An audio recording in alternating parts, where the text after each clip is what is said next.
Namaste, welcome to VSK News TV.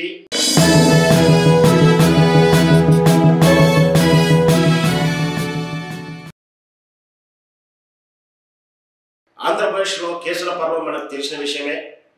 Telugu Desam పార్టీకి వ్యతిరేకంగా, Telugu Desam party నాయకులకు వ్యతిరేకంగా, ముఖ్యంగా చంద్రబాబు నాయుడు కుటుంబానికి వ్యతిరేకంగా పోస్టులు పెట్టిన వారిని ఇప్పుడు కేసులను బుక్ చేస్తూ వేధిస్తున్న తీరు మనం చూస్తున్నాం.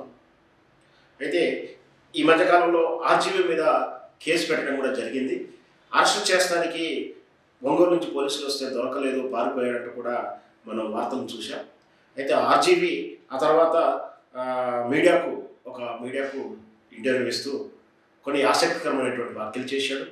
ఈరోజు కూడా ట్వీట్ చేస్తూ ఆసక్తికరమైనటువంటి వ్యాఖ్యలు చేశాడు.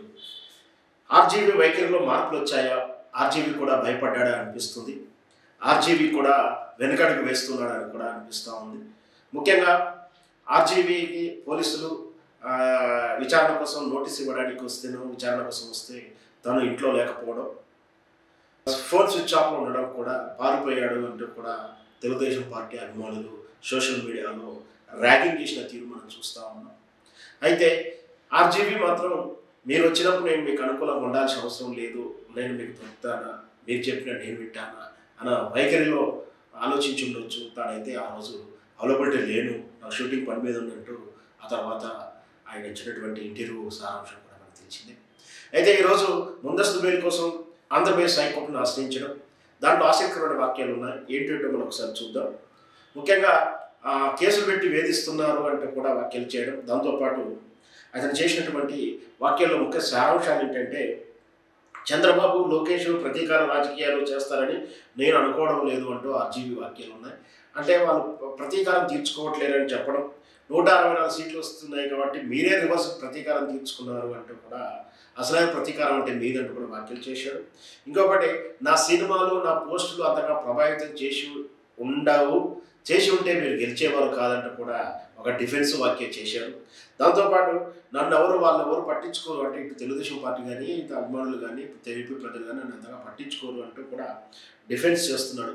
బహుశా ఈ వాక్యం చూసినాక శ్రీరెడ్డి ఏ విధంగా అయితే సరెండర్ అయిపోయిందో, అంటే శ్రీరెడ్డి ఏ విధంగా అయితే పశ్చాత్తపడుతూ, ఏడుస్తూ, దుఃఖిస్తూ ఉత్తరం రాసి, లెటర్ రాసేసి బహిరంగ అన్న అంటూ సంబోధిస్తూ సరెండర్ అయిపోయిన విధానం, జంకిన విధానం మనం చూసాం. ఆ వెంటనే పోసాని మురళీకృష్ణ కూడా నేను రాజకీయాల నుంచి వైదొలుగుతున్నానంటూ కూడా ఆయన చేసినటువంటి వాక్యాలు ఆయనలో భయాన్ని కానీ లేదా పశ్చాత్తాపాన్ని కానీ తెలియజేస్తుందా, లేదంటే ఈ గొడవలు ఎందుకు, నాకెందుకు, ఈ చెత్త రాజకీయాలు పెంట అంతా మనకెందుకు అనుకున్నారో అయితే తెలియదు. కానీ వరుసగా టీడీపీ పెట్టేటువంటి కేసులు, ముఖ్య నాయకులు వీళ్ళు వెనుకడికి వేస్తున్న తీరు అర్థం చేసుకుంటే ఇప్పుడు ఆ కోవలకు ఆర్జీవీ కూడా చేరారా అంటే చాలా డిఫెన్స్ కూడా పెట్టాడు.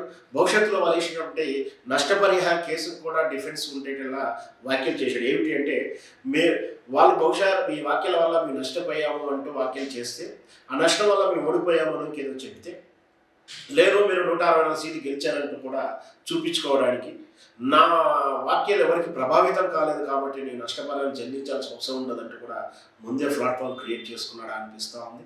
అంటే ఆత్మరక్షణలో పడిపోయాడా, డిఫెన్స్లో పడిపోయాడా అనేది మనం ఆలోచించాల్సిన విషయం. ఏదైనా సరే డిజిటల్ ప్లాట్ఫామ్ మీద పెట్టేటువంటి, భావ స్వేచ్ఛ పేరు మీద పెట్టేటువంటి, మీడియా స్వేచ్ఛ పేరు మీద పెట్టేటువంటి పోస్టులు ఇతరుల మనోభావాలు తినకుండా ఉండాలి, వ్యక్తిగత విషయాలు జోక్యం చేసుకోకుండా ఉండాలి. పార్లమెంటరీ లాంగ్వేజ్ అంటే పార్లమెంటులో ఏదో డిఫెన్స్ చేసినటువంటి లేదా డెఫినేషన్ చేసినటువంటి పదాలంటూ ఏముండవు. ఇంకా రెగ్యులర్గా మాట్లాడే పదాలను కాకుండా ఇతరులు ఇబ్బంది పెట్టే పదాలు, రెగ్యులారిటీ మాట్లాడే పదాల్లో కాని పదాలను మాట్లాడినప్పుడు అది అన్పార్లమెంటరీ లాంగ్వేజ్ అంటారు. సో అలాంటి అన్పార్లమెంటరీ లాంగ్వేజ్ని మాట్లాడినప్పుడు కొంచెం స్వయం నియంత్రణ ఉండాలి, లేదా చట్టాల పరిధిని కూడా అర్థం చేసుకొని అవి వాడకుండా ఉంటే బాగుంటుంది. వాటి మీద చర్యలు ఉండే అవకాశాలు ఉంటాయి. కాబట్టి మనం మాట్లాడేటువంటి పోస్టులే కానీ, కామెంట్లే కానీ, ఇతర ఏదన్నా కూడా చాలా జాగ్రత్తగా చేయాల్సిన అవసరం ఉంది.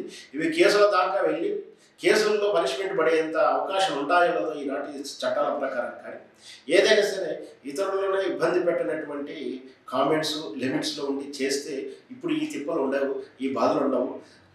మరి వెయిట్ చూద్దాం, ఆర్జీవీ గారికి సేమ్ అవుతుందో, ఆర్జీవీ గారికి ముందస్తు బెయిల్ వస్తుందా రాదా.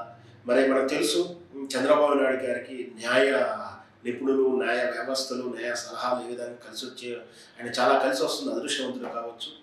ఏదైతేనేమి చంద్రబాబు నాయుడుతో అంత ఈజీగా ఢీకొనడం అంటే కొంచెం ఇబ్బందికరమైన పరిస్థితులు. ఎందుకంటే కాకలు తీరిన వీరుడు, ఆయన తీసినటువంటి మేనేజ్మెంట్ అలా ఉంటుంది. ఆర్జీవి గారిది కథ ఏ విధంగా సుఖాంతం అవుతుందో మనం చూద్దాం.